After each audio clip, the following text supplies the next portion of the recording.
The backdrop.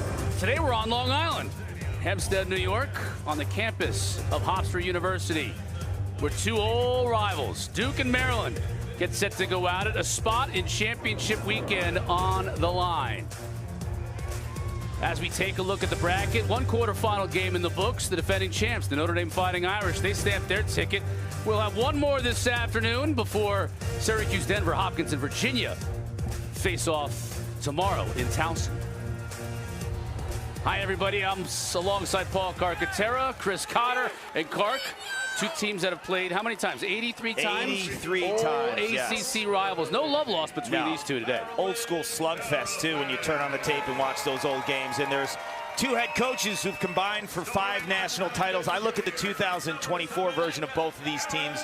There were some low moments and there were some high moments, but if you're a lacrosse fan, you love where both of these teams are right now after watching them in round 1. They were on fire. And you love the matchup between the reigning Tewaaraton winner and the reigning Defensive Player of the Year at Ajax Zapatello in the Big Ten. Yeah, they both have physicality. O'Neal's 6'2", 245 pounds.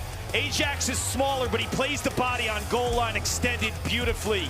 You got the speed game of O'Neal. He could run through you, he could run around you. Zapatello is lethal in transition off of ground balls. He can run the length of the field and make it count. And then the skill component of both of these players is off the charts. Brendan O'Neal is a human highlight reel behind the back, through the legs, he's got it all. And then Zapatello, less flashy than O'Neal, but so structurally sound too. He's a takeaway artist, and he gets ready for the big moment. Ajax on the left, and Brendan O'Neal on the right. Two of the top 3 draft picks in last week's PLL draft, bright futures in professional lacrosse for them on the horizon.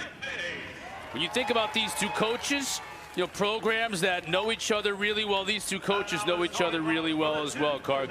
John Tillman, 14 years in College Park, 9 Final Fours, and 7 championship game appearances in that time. It's crazy.